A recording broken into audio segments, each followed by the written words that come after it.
No doubt, a parking ticket can ruin a day. You were having a pretty good day, and now you're not. And preventing one? I run out every 2 hours and plug the meter. Michael Benton owns a shop near downtown. I've seen a lot of people just grab the ticket off of the windshield and just toss it. Turns out, so have a lot of others. The 2 News investigators crunched the numbers and found the worst violator with 124 outstanding parking tickets. 124 seems like an awful lot. That's followed by a car with 91 tickets. It's really disappointing when you see that there are people here in Tulsa who have so little regard for the law, but then also that we are letting them get away with it. The city of Tulsa is owed a whopping $2.8 million in unpaid parking tickets. Not a huge change from the $3.5 million we found 5 years ago. We crunched the numbers, and $2.8 million can pay for quite a lot, like 93 brand new, fully equipped police cars. Or enough to pay for utilities at City Hall for 5 years. Or pay for 12 miles of a 2-lane road to be repaved. So why haven't the drivers been caught? The 2 News investigators found 2 reasons. One is collection. Back in '07, the court said they couldn't go after people because they had Native American tags, or they couldn't locate people because they had sold their cars. Those are still problems 5 years later. The ticket goes with the car, not the person.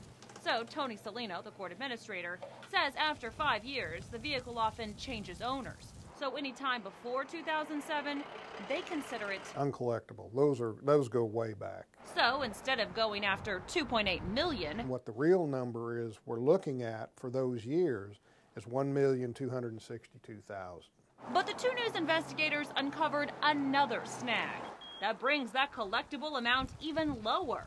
In 2009, the state changed its computer system. We lost all the data on the old tags that they had, so we were no longer able to retrieve that. That's because up until then, the city of Tulsa was only recording the last 6 numbers of a car's VIN number. I wish we had the whole VIN, but that was in place for years, long before I took over. So technically, the city can't go after people with unpaid tickets before 2010. So now the amount collectible out of that $2.8 million goes down to just $479,000. That's $2.3 million you and the city will never see. That takes us to enforcement. Salino says it's up to the parking investigators to see if a car has a history of unpaid tickets. And in some cases, They don't check the tag. Whoever issued it may not have a tow list with them and check it. the tow list is a list of vehicles with 2 or more paid tickets.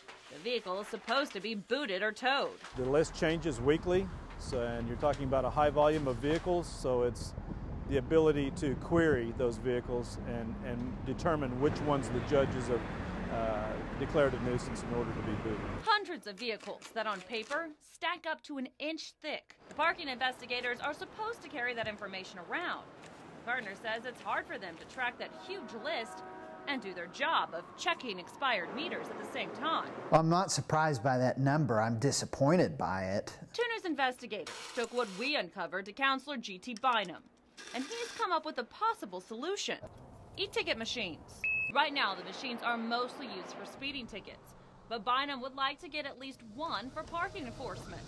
He says it could solve one of the problems, holding that massive tow list. We're talking 1 or 2 devices here that'll allow those people to do their job better and to bust people who are taking advantage of the system on a routine basis. As a result of our investigation, Counselor G.T. Bynum plans to bring up the e-ticket machines in an upcoming council meeting. He hopes to encourage the council to fund them. The 2 News investigators will continue to follow this story. Marla Carter, 2 News works for you.